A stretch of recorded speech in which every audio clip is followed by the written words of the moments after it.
Good morning students.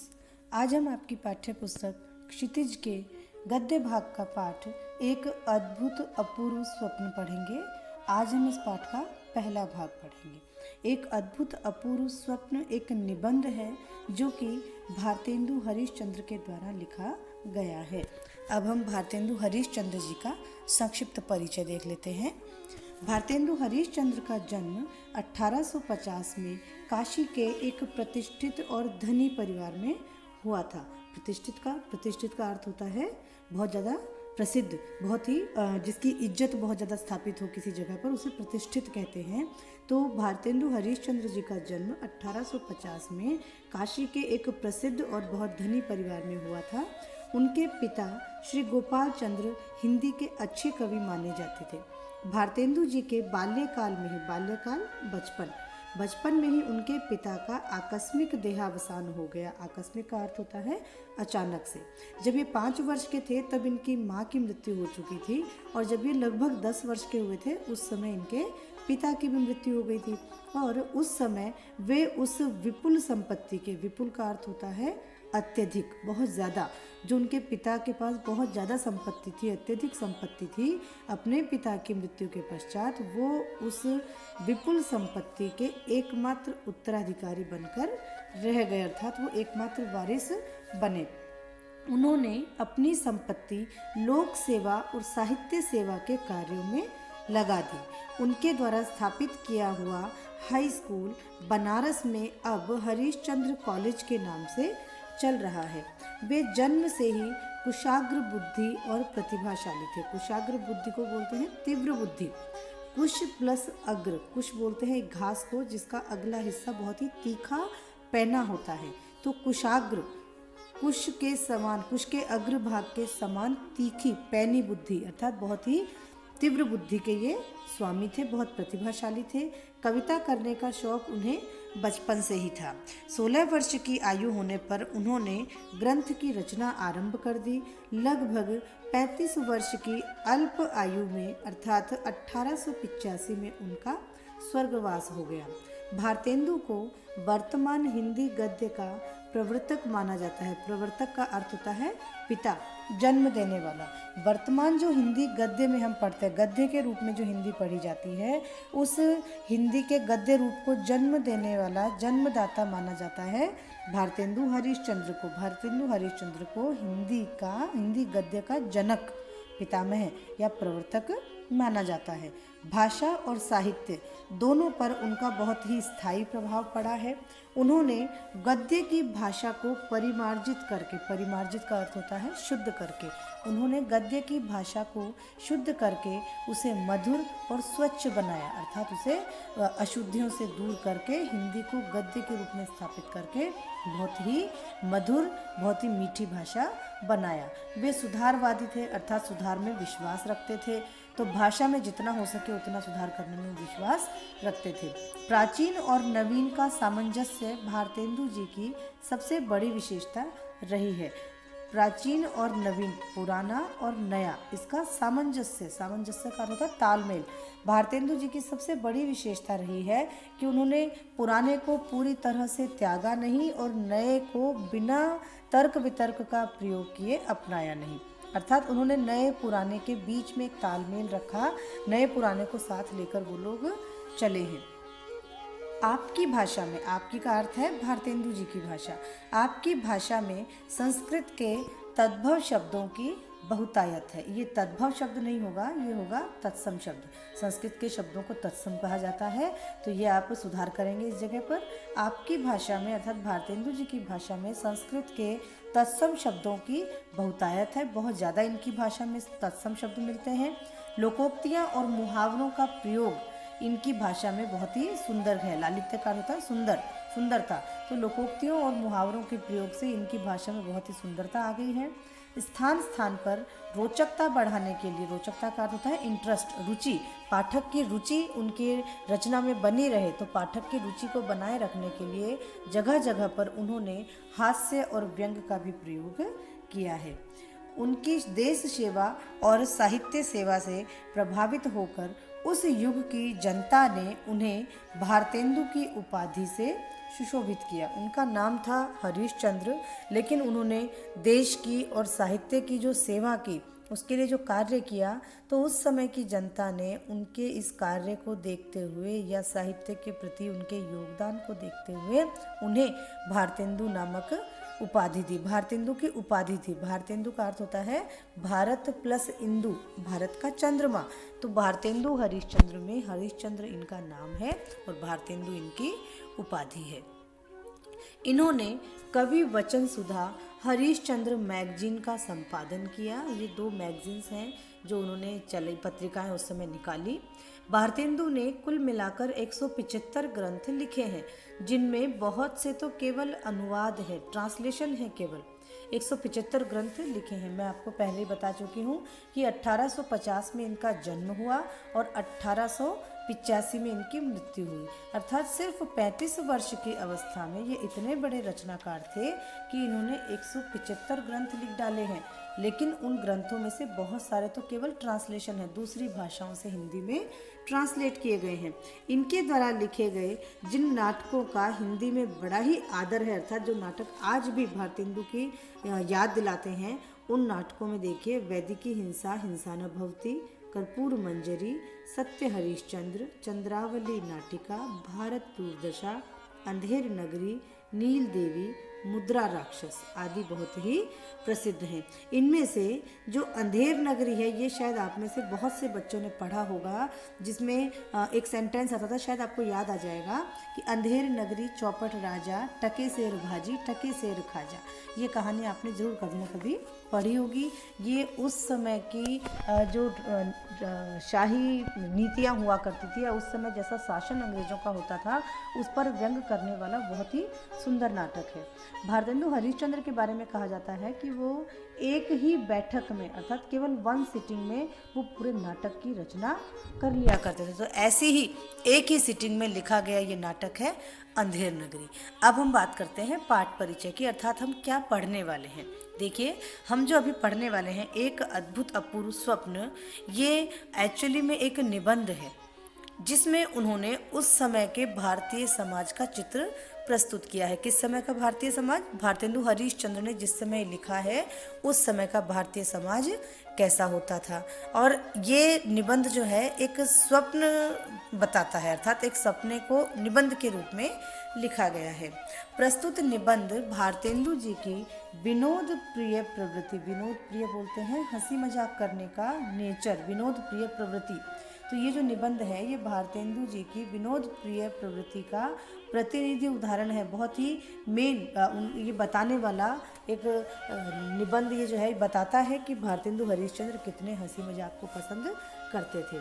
इसमें उन्होंने तत्कालीन का अर्थ होता है उस समय का, तत्कालीन भारत का या तत्कालीन समाज का एक व्यंग्यपूर्ण चित्र अपनी हास्य व्यंग्यात्मक शैली में प्रस्तुत किया है। संसार में प्रत्येक मनुष्य अपने यश को प्राप्त करने के लिए क्या क्या प्रयत्न करता है, वह अपना नाम अमर करने के लिए किस प्रकार लालायित रहता है, यही इस पाठ का वर्ण्य विषय है। वर्ण्य विषय का अर्थ होता है जिसका वर्णन किया गया है, वह विषय जिसका वर्णन किया गया है। तो इस पाठ में भारतेंदु जी ने बताया है कि प्रत्येक मनुष्य अपने नाम को अमर करने के लिए, उसकी मृत्यु के पश्चात भी उसका नाम बना रहे, ये करने के लिए बहुत प्रयत्न करता है, बहुत, और हमेशा वो लालायित रहता है, वो इस बात का इच्छुक रहता है कि मेरी मृत्यु के पश्चात भी मेरा नाम अमर रहे। तो यही इस पाठ का वर्ण्य विषय है। समाज धर्मांधता, स्वार्थपरता तथा अंग्रेजी शासन की अत्याचारपूर्ण नीति से किस प्रकार जर्जरित हो गया था तथा शिक्षा के पवित्र क्षेत्र में भी लोग क्या सोचते थे, इन बातों का व्यंग्यमय चित्र यहाँ प्रस्तुत किया गया है। भारतेंदु हरीशचंद्र ने इस निबंध में बताया है कि किस प्रकार से उस समय का भारतीय समाज धर्मांधता में डूब चुका था। धर्मांधता मतलब धार्मिक कार्य करते समय अंधविश्वासों में डूब चुका था, बहुत ज़्यादा पाखंड किया करता था, तरह तरह के अंधविश्वासों वाले या ढोंग के कार्य, दिखावा बहुत ज़्यादा करता था। स्वार्थपरता, व्यक्ति स्वार्थी हो चुका था, और उस समय के अंग्रेजी शासन की किस प्रकार से अत्याचारपूर्ण नीतियाँ थी जो समाज को जर्जरित कर रही थी, अर्थात तोड़ रही थी। तथा शिक्षा जैसा पवित्र क्षेत्र भी लोगों के भ्रष्टाचार से अछूता नहीं रह गया था, यानी शिक्षा जैसे पवित्र क्षेत्र में भी लोग भ्रष्ट थे। तो ये सब चीज़ों का वर्णन उन्होंने इस निबंध में शुरू किया है। ये एक स्वप्न है जिसे निबंध के रूप में लिखा है। लेखक ने अपना एक स्वप्न देखा उन्होंने, और उस स्वप्न को उन्होंने इस निबंध के रूप में लिख डाला। पाठ आरंभ करते हैं। एक अद्भुत अपूर्व स्वप्न। अद्भुत अपूर्व स्वप्न, अद्भुत यानी विचित्र, अपूर्व जैसा पहले किसी ने भी ना देखा हो, अर्थात एक ऐसा विचित्र सपना जैसा पहले कभी किसी ने नहीं देखा हो। आज रात्रि को पर्यंक पर जाते ही अचानक आंख लग गई। पर्यंक बोलते हैं पलंग को, बेड को।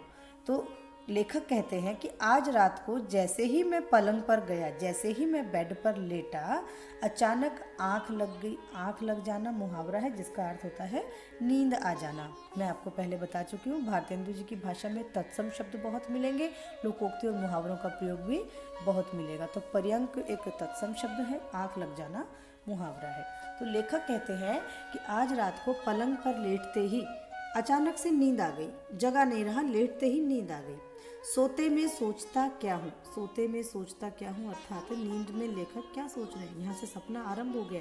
ये पूरा पाठ एक सपना चल रहा है।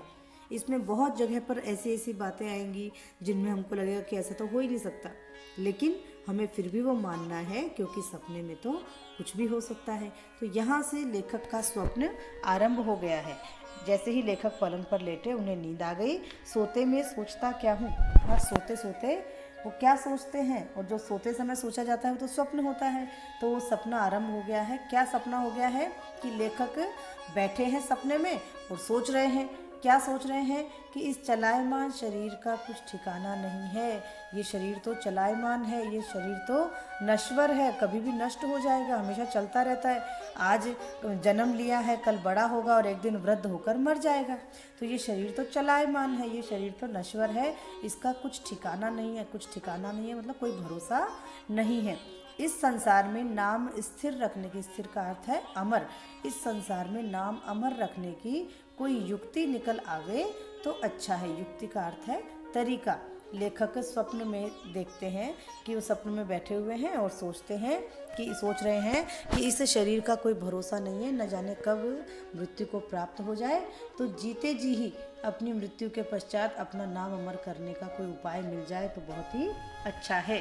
क्योंकि यहाँ की रीति देखकर, यहाँ की जो रीति है, नियम है, इस संसार का तो नियम ही यही है कि जो आया है वो जरूर जाएगा, जो जन्म लिया है जिसने वो जरूर एक दिन मरेगा। तो इस संसार का नियम देखकर तो मुझे पूरा विश्वास होता है कि इस चपल जीवन का, चपल मतलब चंचल, ये जीवन तो चंचल है और इसका क्षण भर का भी भरोसा नहीं है। ऐसा कहा भी गया है, श्वास श्वास पर हरि भजो, वृथा श्वास मत खोए, न जाने या श्वास को आवन होए न होए। श्वास श्वास पर मतलब हर सांस पर हरि भजो, भगवान का स्मरण करो, वृथा श्वास मत खोए, एक भी श्वास को व्यर्थ मत खोने दो। न जाने या श्वास को आवन होए न होए, अर्थात ये जो श्वास हमारे मुख से निकल रही है, कौन जानता है कि ये श्वास जो निकली है ये वापस लौटकर आएगी भी या नहीं। देखिए, ये एक सपना है जो लेखक का आरंभ हो चुका है। लेखक सपने में ही बैठे हुए हैं, बता रहे हैं, ये हमको सपना बता रहे हैं। क्या बता रहे हैं कि मैं सपने में बैठा बैठा सोच रहा था कि इस शरीर का कोई भरोसा नहीं है और अपने जीते जी संसार में नाम अमर रखने का कोई तरीका ढूंढ लेना चाहिए। क्योंकि संसार का तो नियम है, क्या नियम है कि जो भी यहाँ पर आया है वो जरूर जाएगा। तो इस चंचल जीवन का भरोसा नहीं है, इसलिए मुझे जीते जी ही अपना नाम अमर कर लेने का कोई उपाय सोच लेना चाहिए। देखो, समय सागर में एक दिन सब संसार अवश्य मग्न हो जाएगा। एक समय ऐसा आएगा कि इस समय रूपी सागर में सारा संसार मग्न हो जाएगा, अर्थात डूब जाएगा। एक समय ऐसा आएगा, एक समय सारे संसार को लेकर डूब जाएगा। कालवश अर्थात मृत्यु के वश में होकर, समय के वश में होकर शशि और सूर्य भी नष्ट हो जाएंगे। शशि का अर्थ है चंद्रमा और सूर्य। तो एक समय ऐसा आएगा, सदा सदा बने रहने वाले चंद्रमा और सूर्य भी काल के वश में होकर नष्ट हो जाएंगे। आकाश में तारे भी कुछ काल पीछे दृष्टि नहीं आवेंगे। तो आज जो तारे दिखाई दे रहे हैं वो भी शायद कुछ समय के बाद दिखाई नहीं देंगे, अर्थात वो भी नष्ट हो जाएंगे।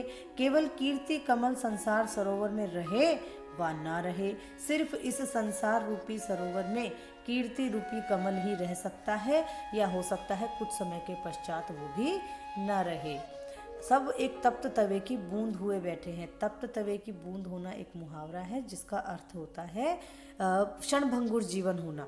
तप्त तवा, तप्त बोलते हैं तपा हुआ, गरम, गरम तवे पर अगर पानी की एक बूंद डाली जाएगी तो वो क्षण भर में वो भाप बन जाएगी, खत्म हो जाएगी। तो तप्त तवे की बूंद होना अर्थात क्षणभंगुर जीवन होना, कभी भी जीवन का समाप्त हो जाना। तो लेखक कहते हैं, सपने में सोच रहे हैं लेखक कि जो संसार है वो एक न एक दिन समय रूपी सागर में जरूर नष्ट हो जाएगा। सूर्य, चंद्रमा, तारे भी कभी न कभी नष्ट हो ही जाएंगे। केवल मनुष्य का कीर्ति रूपी कमल अर्थात उसका यश प्रसिद्धि रूपी कमल ही इस संसार सरोवर में रह सकता है। यहाँ पर जिस प्रकार से सरोवर में कमल रहता है उसी प्रकार से संसार में मनुष्य की कीर्ति, यश, प्रसिद्धि ही उसकी मृत्यु के पश्चात रह सकती है। बाकी सब तो इस संसार में गर्म तवे की बूंद के समान है। इस हेतु बहुत काल तक सोच समझकर प्रथम विचार यह किया कि कोई देवालय बनाकर छोड़ जाऊं। लेखक कहते हैं इसीलिए वो सपने में सोचते रहे कि कोई ना कोई तरीका ऐसा ढूंढना पड़ेगा कि नाम अमर हो जाए, और इसी कारण बहुत समय तक सोचा, बहुत समय तक वो सपने में सोचते रहे और पहला विचार आया कि कोई देवालय बनाकर छोड़ जाऊं, अर्थात अपने जीते जी ही एक मंदिर बना देता हूं, ताकि जब लोग मेरी मृत्यु के पश्चात उस मंदिर में जाया करेंगे तब वो मुझे याद किया करेंगे कि वे बहुत महान आदमी था जो इतना सुंदर मंदिर बना कर गया। लेकिन थोड़ी ही देर में समझ में आ गया कि इन दिनों की सभ्यता के अनुसार इससे बड़ी कोई मूर्खता नहीं है। ये तो मुझे भली भांति मालूम है कि यही अंग्रेजी शिक्षा रही तो मंदिर की ओर मुख फेर कर कोई नहीं देखेगा। लेखक बताते हैं कि पहले तो सोचा स्वप्न में ही कि एक मंदिर बना लेता हूँ, लेकिन फिर अपने आप लगने लगा कि जिस प्रकार से अंग्रेजी शिक्षा और अंग्रेजी संस्कृति का प्रचार प्रसार देश में हो रहा है, वह समय दूर नहीं जब लोग मंदिर की ओर मुंह फेर कर भी नहीं देखेंगे। तो मंदिर बनवाना तो सबसे बड़ी मूर्खता है। तो इस कारण इस विचार का परित्याग करना पड़ा, ये विचार त्यागना पड़ा। फिर पढ़े पढ़े पुस्तक रचने की सूझी। दूसरा जो उपाय आया वो क्या आया कि क्यों ना कोई किताब रच देता हूँ, क्यों ना कोई पुस्तक लिख देता हूँ, जब बाद में लोग उसको पढ़ा करेंगे। पुस्तक तो काफ़ी समय तक रहती है, युगों युगों तक वो पुस्तक रहेगी, लोग उसको पढ़ेंगे और मुझे याद करेंगे। लेकिन इस विचार में बड़े कांटे निकले, कांटे निकलना मतलब बाधाएं आना। तो इस विचार में भी बड़ी बाधाएं आई, क्योंकि बनाने की देर न होगी कि कीट क्रिटिक आधी से अधिक निगल जाएंगे, काट कर आधी से अधिक निगल जाएंगे। कीट क्रिटिक, कीट बोलते हैं कीड़े को, क्रिटिक होता है आलोचक। तो लेखक कहते हैं कि वो स्वप्न में सोच रहे हैं कि नाम अमर करने के लिए पुस्तक लिख देता हूँ, लेकिन फिर ऐसा लगा कि पुस्तक लिखने में तो देर नहीं लगेगी, लेकिन आलोचक रूपी कीड़े, पुस्तक की बुराइयां निकालने वाले जो लोग हैं वो उसको काट कर आधी से अधिक निगल जाएंगे, अर्थात उसको उसके अंदर कमियां बताकर उस पुस्तक को आधी से अधिक तो बेकार घोषित कर देंगे। जिस प्रकार से कोई कीड़ा पुस्तक को काट जाता है, ऐसे ही आलोचक मेरी पुस्तक को आधी से ज़्यादा बेकार बता देंगे और यश के स्थान पर शुद्ध अपयश प्राप्त होगा। नाम तो अमर होगा नहीं, बदनामी और हो जाएगी। जब देखा कि अब टूटे फूटे विचारों से काम नहीं चलेगा, तब लाडली नींद को 2 रात पड़ोसियों के घर भेजकर शंभू की सी समाधि लगा गया। लेखक कहते हैं कि स्वप्न में ही वो सोचते हैं, पहला कि भाई मैं मंदिर बना देता हूँ, फिर सोचा कि मंदिर में तो कोई जाए ही नहींगा। अगला सोचा कि क्यों ना पुस्तक लिख दूँ, फिर ये सोचा कि पुस्तक को तो आलोचक रूपी कीड़े काट कर ख़त्म कर देंगे। तब सोचा कि टूटे फूटे विचारों से काम नहीं चलेगा, अर्थात ऐसे छोटे मोटे विचार रखने से काम नहीं चलेगा। तब लेखक ने अपनी लाडली नींद को 2 रात पड़ोसियों के घर भेज दिया। ये कभी संभव नहीं है कि नींद को पड़ोसियों के घर भेजा जाए और हम जाग सकें। यहाँ लेखक के कहने का मतलब है कि इन्होंने नींद को त्याग दिया, तब तक के लिए चैन की नींद नहीं निकाली जब तक उनको अपना कोई नाम अमर करने का उपाय नहीं मिल गया। और ये स्वप्न चल रहा है, ये चीज़ आपको बार बार याद रखनी है कि ये सारा एक सपना चल रहा है, सपने में ही वो हर उपाय सोच रहे हैं, हर आइडिया सोच रहे हैं कि कैसे मैं मंदिर बनवा देता हूँ, फिर मैं पुस्तक लिख देता हूँ, लेकिन इससे भी काम नहीं चलेगा। तब उन्होंने सपने में ही नींद को त्यागा और शंभू की सी समाधि लगाकर अर्थात शिव जी की तरह आंख बंद करके बहुत गहरी विचार मुद्रा में बैठ गए। यहाँ तक कि 61 व 51 वर्ष उसी ध्यान में बीत गए। अर्थात लेखक कहते हैं कि लगभग उन्होंने 51 या 61 सालों तक 51 या 61 ईयर्स तक सोच विचार करा और ये सोचा कि मैं अपना नाम अमर करने के लिए क्या बनाऊं। देखिए, ये एक स्वप्न है। जब लेखक की खुद की उम्र 35 वर्ष की ही थी तभी उनकी मृत्यु हो गई थी, तो कैसे वो 51 और 61 साल तक सोच सकते हैं। लेकिन मैं आपको बता चुकी हूँ ये उनका सपना चल रहा है। तो सपने में ही उन्होंने 61-51 साल हो गए उनको सोचते सोचते कि मुझे नाम अमर करने के लिए क्या करना चाहिए। अंत में एक मित्र के बल से अति उत्तम बात की पूंछ हाथ में पड़ गई। बाद में एक मित्र की सहायता से, एक मित्र का एक ऐसा उपाय उसने बताया, एक ऐसा आइडिया दिया कि बहुत ही उत्तम लगा। वो उत्तम बात की पूंछ हाथ में पड़ गई, अर्थात बहुत ही अच्छा उपाय मुझे सूझ गया। समस्या क्या थी? समस्या थी नाम अमर करने की। तो नाम अमर करने के लिए बहुत अच्छा उपाय एक मित्र के बल से, एक मित्र की सहायता से प्राप्त हो गया। मित्र ने सलाह दी थी कि भाई अगर तुम मंदिर बनवाओगे तो कोई उसमें घुसेगा भी नहीं, अगर तुम पुस्तक लिखोगे तो लोग उसकी बुराइयां करेंगे, तो तुम क्यों एक स्कूल क्यों नहीं बनवा देते? भाई आगे आगे शिक्षा बढ़ ही रही है तो तुम एक स्कूल बनवा दो, तो उसमें बच्चे पढ़ेंगे, युगों युगों तक वो स्कूल चलेगा और तुमको याद किया जाएगा। तो स्वप्न में ही उन्होंने अपने मित्र से ये वचन दिया, मित्र को ये वचन दिया कि सुबह होते ही पाठशाला बनाऊंगा। और ये सब सपना ही चल रहा है। सपने में ही मित्र ने सलाह दे दी है, सपने में ही मित्र को कहा है कि सुबह उठकर मैं पाठशाला निर्माण का कार्य आरंभ कर दूंगा। और यहाँ पर स्वप्न में जो कहा है कि सुबह उठते से ही, तो सुबह अर्थात सच में नहीं उठेगा लेखक, सपने में ही जो सुबह होगी। तो स्वप्न में ही प्रभात होते ही पाठशाला बनाने का विचार दृढ़ कर लिया, मजबूत कर लिया। परंतु जब थैली में हाथ डाला, अर्थात जब अपनी जेब टटोली, जब ढूंढा कि मेरे पास कितना धन है विद्यालय बनाने के लिए, तो केवल 11 गाड़ी ही मोहरे निकली। 11 गाड़ी मोहरे निकली, अर्थात बहुत कम धन निकला, बहुत ही कम धन निकला। और आप तो जानते ही हैं कि इतने में तो मेरी अपूर्व पाठशाला का एक कोना भी नहीं बन सकता था। कि जब मैंने अपना धन देखा विद्यालय बनाने के लिए तो देखा वो तो बहुत कम है, और इतने से धन में तो मेरे विद्यालय का एक कोना भी नहीं बन सकता है। अब इसका निदान का अर्थ है उपाय। अब इसका उपाय क्या निकला कि मैंने अपने इष्ट मित्रों की सहायता ली। इष्ट मित्र, घनिष्ठ मित्र, मेरे नज़दीकी मित्रों से मैंने कहा कि मैं ये कार्य करना चाह रहा हूँ, परंतु मेरे पास इसके लिए धन नहीं है, तो मुझे तुम्हारी सहायता चाहिए। तो ईश्वर को कोटि धन्यवाद देता हूँ, कोटि करोड़ों बार। ईश्वर को मैं करोड़ों बार धन्यवाद देता हूँ जिसने हमारी ऐसी सुनी, जिसने मेरी इच्छा पूरी की। और मुझे इतना धन प्राप्त हुआ कि यदि ईंटों के ठोर मतलब स्थान पर, ईंटों के स्थान पर अगर मैं मुहर भी चुनवाता, अगर मैं मुद्राएं भी, सिक्के चुनवाता, तब भी 10-5 रेल रुपए और खर्च करने पड़ते, अर्थात थोड़े बहुत ही पैसे अधिक लगते और मेरा विद्यालय बनकर तैयार हो जाता है। अर्थात मुझे इतना धन मिला। यहाँ पर ये उस समय के समाज की प्रवृत्ति बताई है भारतेंदु जी ने कि कैसे उस समय लोग नाम अमर करने के लिए तरह तरह की संस्थाएं बनाते थे, लेकिन इन संस्थाओं को बनाने के लिए ये लोग निजी धन काम में न लेकर चंदा मांगते थे। और लोग भी धर्म करने के लिए उस समय चंदा देने की प्रवृत्ति रखते थे। तो लेखक ने सपने में ही विद्यालय बनाने का निर्णय लिया और विद्यालय बनाने के लिए ही स्वप्न में ही लोगों से चंदा मांगा और उन्हें बहुत सा चंदा मिला। लेखक के शब्दों में वो चंदा इतना था कि यदि वो ईंटों के स्थान पर सिक्के भी चिनवाते तो ज़्यादा रुपए खर्च नहीं होते। होते होते सब हरि कृपा से बनकर ठीक हुआ, अर्थात विद्यालय बन गया। इसमें व्यय हुआ वह तो मुझे स्मरण नहीं, अर्थात इस विद्यालय को बनने में कितना खर्च हुआ ये तो मुझे याद नहीं है, परंतु इतना मैंने अपने मुंशी से सुना था। मुंशी मुनीम, हिसाब किताब करने वाला। तो लेखक ने जब कभी अपने मुंशी से पूछा होगा कि विद्यालय निर्माण में कितना खर्च हो गया, तो मुंशी ने ये बताया कि एक का अंक अर्थात एक, वन लिखो और उसके आगे 387 शून्य, 387 जीरो, पहले एक लिखना है और एक के बाद 387 जीरो लगाने हैं।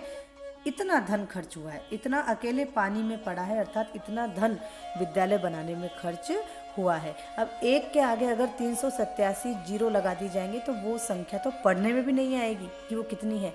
तो यहाँ कहने का तात्पर्य है कि विद्यालय में कितना खर्च हुआ इसका कोई हिसाब किताब नहीं है। बनने को तो एक क्षण में सब बन गया। लेखक की कल्पना में एक सेकंड के अंदर, एक क्षण भर में पूरा विद्यालय बन चुका था। लेखक ने कल्पनाओं में तो सब बना लिया था, परंतु उसके जोड़ने में पूरे 25 वर्ष लगे, अर्थात उसके निर्माण में पूरे 25। कल्पनाओं में तो विद्यालय 1 मिनट में बन गया, लेकिन सच में जब विद्यालय बनकर तैयार हुआ तो पूरे 25 वर्ष लगे। अभी भी स्वप्न ही चल रहा है, स्वप्न में ही 25 साल लग गए विद्यालय को बनने में।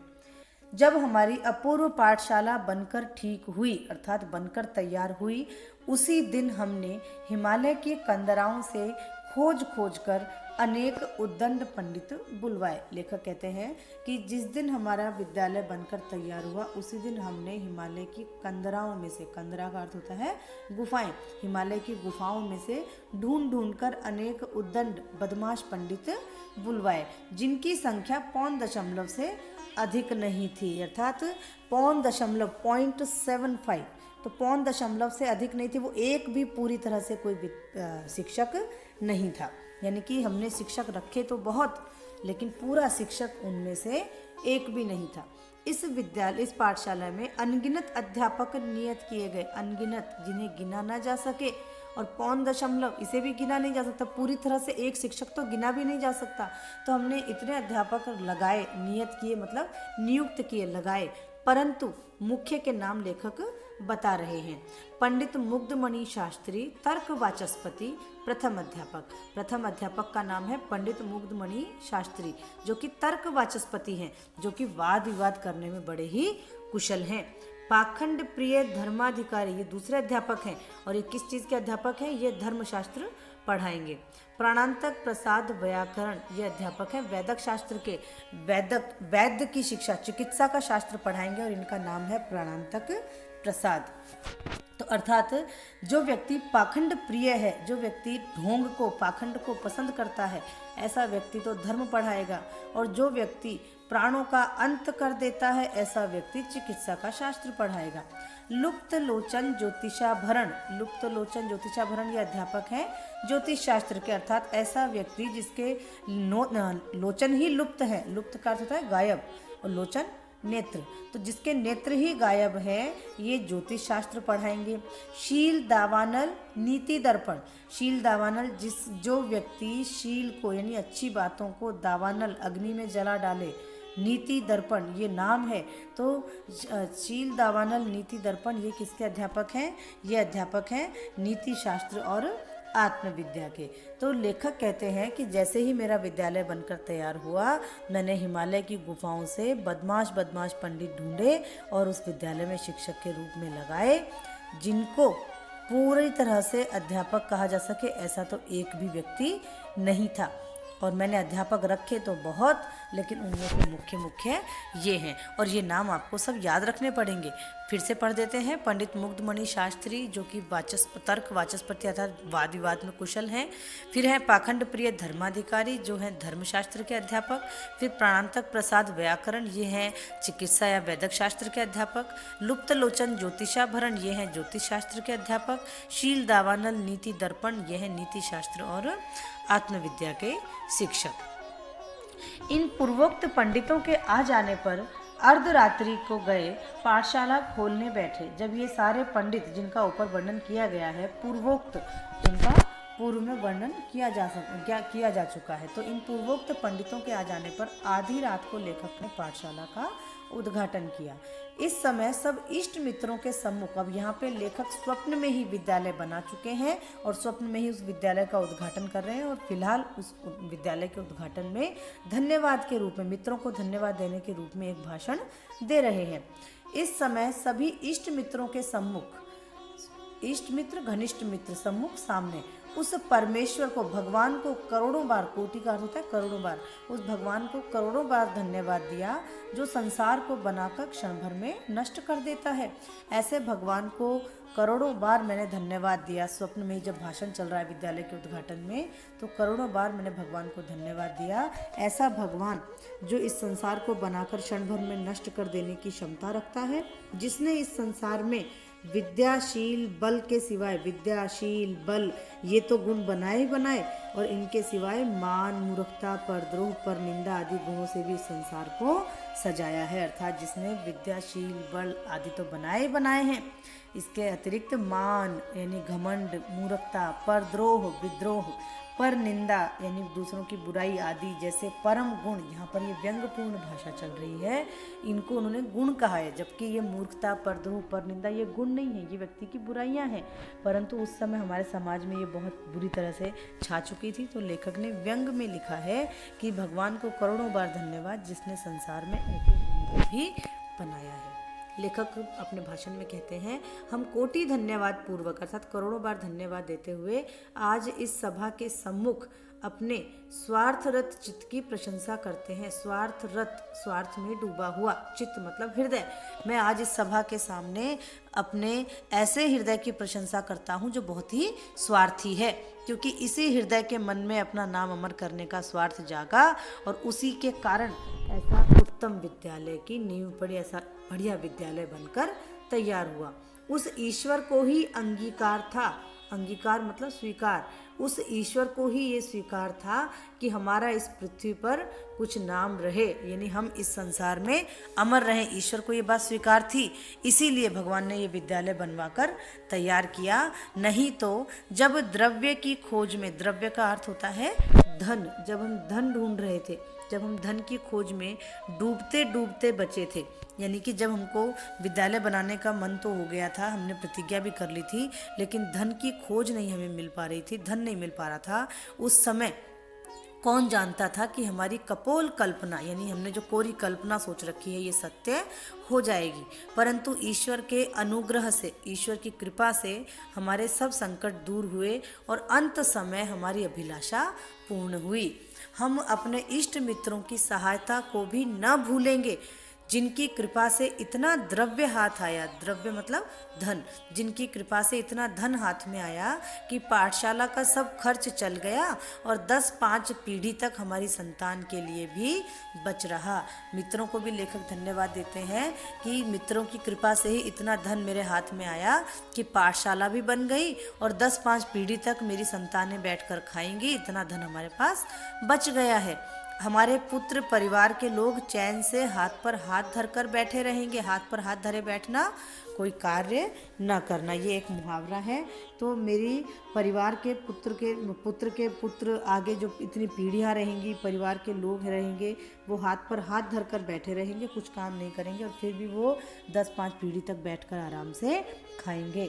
ये उस समय के समाज में प्रचलित हो चुका था कि लोग धार्मिक कार्य करने के लिए चंदा लिया करते थे, परंतु उस चंदे को भी भ्रष्टता से इस्तेमाल करते हुए उस कार्य में तो पूरा नहीं लगाते थे, जबकि वो अपने परिवार के लिए उसे बचाकर रख लिया करते थे। तो ये उसी बात पर व्यंग लिखा गया है। लेखक अपने भाषण में कह रहे हैं, ये मैं आपको फिर से याद दिलाती हूँ, ये सारा एक सपना चल रहा है। तो लेखक अपने भाषण में कहते हैं, हे सज्जनों, ये तुम्हारी ही कृपा का विस्तार है, अर्थात ये तुम्हारी कृपा का प्रभाव है कि तन मन से आप इस धर्म कार्य में, विद्यालय बनाने के इस धर्म कार्य में प्रवृत्त हुए, अर्थात जुटे।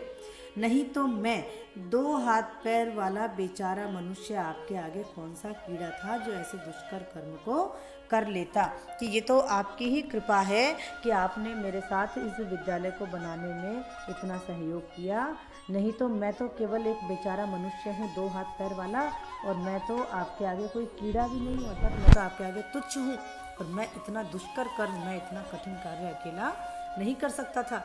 यहाँ तो घर की केवल मूछें ही मूछें थी, मूछें ही मूछें होना अर्थात विचार ही विचार होना। यहाँ पर तो मेरे मन में केवल विचार ही विचार चल रहे थे कि मेरा विद्यालय ऐसा होगा वैसा होगा, लेकिन ये सब आपकी सहायता के बिना संभव नहीं था।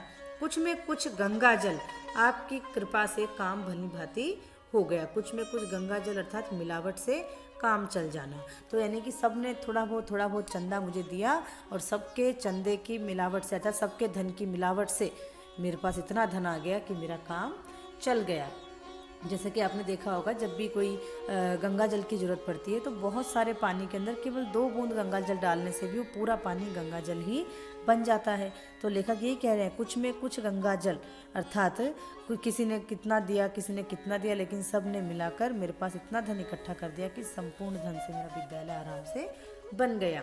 मैं आज के दिन को नित्यता का प्रथम दिन मानता हूँ, अर्थात आज से विद्यालय आरंभ होगा और ये विद्यालय की नित्यता का, ये डेली रूटीन का पहला दिन है। मैं आज के दिन को पहला दिन मानता हूँ और ये वो दिन है जो औरों को अनेक साधन से मिलना दुर्लभ है। ये जीवन में किसी के आसानी से नहीं आएगा इस तरह का दिन। ये जैसा सौभाग्य मुझे प्राप्त हुआ इस दिन का, ऐसा सौभाग्य आसानी से किसी को प्राप्त नहीं होगा। धन्य है उस परमात्मा को जिसने हमारे यश के डडहे अंकुर फिर से हरे किए। डडहे अंकुर हरे कर देना ये एक फिर से मुहावरा है जिसका अर्थ होता है निराशा से डूबे हुए व्यक्ति में आशाओं का संचार कर देना। क्योंकि डडहे अंकुर का अर्थ होता है मुरझाए हुए अंकुर, और वो फिर से हरे हो जाए। कोई पौधा जो मुरझा चुका है वो फिर से हरा भरा हो जाए। तो निराशा में डूबे हुए व्यक्ति में आशा का संचार कर देना। तो लेखक कहते हैं कि मैं उस परमात्मा को फिर से धन्य कहता हूँ, धन्यवाद देता हूँ, जिसने यश प्राप्ति का जो मेरे मन में आशा जगी थी, लेकिन वो आशा धन के अभाव में डूब रही थी, तब उन्होंने मेरे पास धन का इतना इंतजाम करवाया कि मेरे वो यश रूपी जो अंकुर मुरझा चुका था वो फिर से हरा भरा हो गया। नाम अमर करने का जो मन में एक आशा थी वो फिर से जाग उठी। हे सज्जन शुभ चिंतकों, हे शुभ सोचने वालों, संसार में पाठशालाएं तो अनेक हुई होंगी, परंतु हरि कृपा से जो सकल पूर्ण कामधेनु यह पाठशाला है, वैसी अचरज नहीं कि आपने इस जन्म में न देखी हो न सुनी हो। अर्थात इस संसार में पाठशालाएं तो अनेक हैं, लेकिन सकल पूर्ण कामधेनु यानी सभी इच्छाओं को पूर्ण कर देने वाली एक गाय कामधेनु। तो यहाँ पर विद्यालय कहते हैं कि ये विद्यालय तो कामधेनु के समान है। आपने भले संसार में अनेक विद्यालय देखे होंगे, परंतु सभी इच्छाओं को पूरी करने वाली ये जो पाठशाला है, वैसी आश्चर्य की कोई बात नहीं। अचरज मतलब आश्चर्य की कोई बात नहीं कि आपने न इस जन्म में कभी देखी होगी और न ही सुनी होगी। होनहार बलवान है, यानी कि समय ही बलवान है, नहीं तो कलयुग में ऐसी पाठशाला का बनाना बहुत ही मुश्किल था। देखिए, यह हम लोगों के भाग्य का उदय है, अर्थात ये हमारा सौभाग्य है कि ये महामुनि मुग्धमणि शास्त्री बिना प्रयास ही हाथ लग गए। यहाँ से लेखक ने अपने विद्यालय के शिक्षकों का परिचय आरंभ करवाया है। शिक्षकों का परिचय यहाँ पर उन्होंने आरंभ किया है। पहले शिक्षक हैं महामुनि मुग्धमणि शास्त्री। तो यहाँ पर वो अपने पहले शिक्षक का परिचय देते हुए कहते हैं कि ये महामुनि मुग्धमणि शास्त्री हमारे सौभाग्य के कारण ही बिना ज़्यादा प्रयास किए हमें प्राप्त हो गए। ये वही मुग्धमणि शास्त्री हैं जिनको सतयुग के आदि का अर्थ होता है आरंभ में, सतयुग के समय में इंद्र अपनी पाठशाला के लिए, निमित्त का अर्थ होता है लिए, समुद्र और वनों में खोजता फिरा और अंत को हार मानकर बृहस्पति को ही रखना पड़ा। यानी कि वो कहते हैं कि ये मुग्धमणि शास्त्री वही हैं जिनको कभी इंद्र ने सोचा था कि इन्हें मैं मेरा गुरु बनाऊं, लेकिन वो इन्हें खूब ढूंढते रहे और इंद्र को ये नहीं मिले और अंत में इंद्र ने बृहस्पति को ही अपना गुरु बनाया। और ये हमारा सौभाग्य है कि जो इंद्र को नहीं मिले वो हमें प्राप्त हो गए। ये बिल्कुल असंभव बात है, लेकिन क्योंकि ये एक सपना चल रहा है और सपने में तो सब संभव है, तो कहते हैं कि ये इंद्र को नहीं मिले थे और ये हमें प्राप्त हो गए हैं।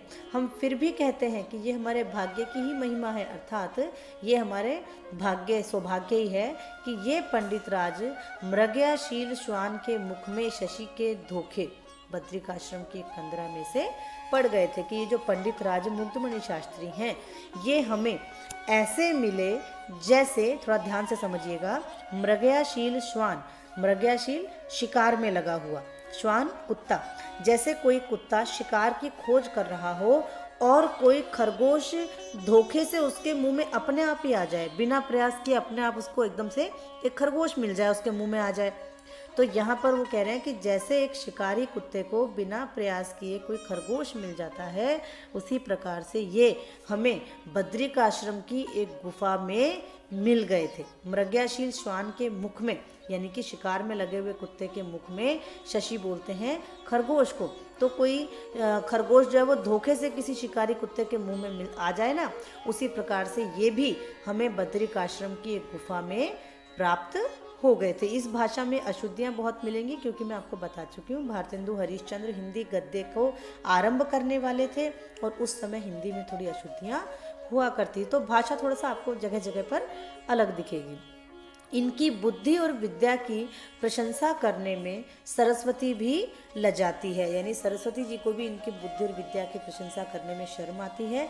इसमें कोई संदेह नहीं कि इनके थोड़े से परिश्रम से ही ये जरा सा परिश्रम करेंगे और बड़े बड़े पंडितों को तो मूर्ख बना देंगे, और जो मूर्ख होंगे ये उनको पंडित बना देंगे। यहाँ तक हम आज पढ़ेंगे, बचा हुआ हम आगे पढ़ेंगे। लेखक पहले अध्यापक का यहाँ पर परिचय करते हुए बताते हैं कि ये जरा सा भी मेहनत हमारे विद्यालय में अगर करेंगे तो बड़े से बड़े ज्ञानी व्यक्ति को तो मूर्ख बनाकर छोड़ेंगे, और जो बड़े से बड़ा मूर्ख होगा उसको ये कुछ ही दिनों में बहुत बड़े ज्ञानी की उपाधि दे देंगे।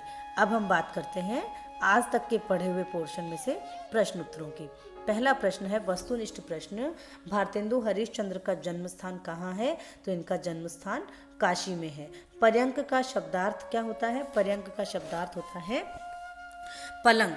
अति लघुत्तरात्मक प्रश्न, लेखक के मन में प्रथम विचार क्या आया? लेखक के मन में प्रथम विचार आया कि ये संसार तो नश्वर है और इस संसार में अपने जीते जी अपना नाम अमर करने का कोई ना कोई उपाय ढूंढ लेना चाहिए।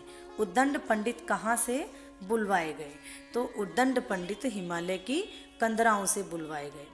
ज्योतिष विद्या, ये तो हम अगले उसमें पोर्शन में पढ़ेंगे, अभी नहीं आएगा। अब है लघुत्तरात्मक प्रश्न, लेखक ने देवालय बनाने का विचार क्यों त्याग दिया? लेखक ने देखा कि भारतीय समाज में अंग्रेजी शिक्षा अपने पैर पसार रही है और आगे आगे ये अपने पैर पसारती ही जाएगी, और यदि इसी प्रकार से लोग इसको अंग्रेजी शिक्षा और संस्कृति को अपनाते रहेंगे तो आने वाले समय में कोई मंदिर जाने में रुचि नहीं लेगा। इसीलिए देवालय बनाने का विचार लेखक ने त्याग दिया। पुस्तक लेखन के विचार पर लेखक क्यों सहम गया? पुस्तक लेखन के विचार जब लेखक ने किया तब वह इसलिए सहम गया क्योंकि उसने कहा कि पुस्तक तो जल्दी ही लिखी जाएगी, परंतु आलोचक रूपी कीड़े उसकी पुस्तक की कटु आलोचना करेंगे और उसे काट कर आधी से अधिक निगल जाएंगे, अर्थात आधी से अधिक उस पुस्तक की बुराइयां ढूंढ देंगे और पाठकों को ये पुस्तक उपयोगी नहीं बताएंगे। तो यश तो प्राप्त होगा नहीं, अपितु बदनामी हो जाएगी। इसलिए उन्होंने पुस्तक लिखने का विचार त्याग दिया। उसके बाद हम निबंधात्मक प्रश्न अगले वीडियो में करेंगे। पहले हम बात करते हैं 11वां प्रश्न, जो आपको ज़रूर करना है। ये पोर्शन हम दोनों पढ़ चुके हैं, इन दोनों जो पैराग्राफ्स की हैं आपको व्याख्या करनी है। आप अपना काम करके मुझे मेरे नंबर पर सेंड करेंगे। काम करने में कोई लापरवाही नहीं रखेंगे। शायद हमारा सेशन इस तरह से ही चलेगा तो सारी मेहनत आपको अपने आप ही करनी है। हम सिर्फ आपको गाइड कर सकते हैं, इसलिए आप अपनी मेहनत में कोई कसर नहीं छोड़ेंगे। Thank you.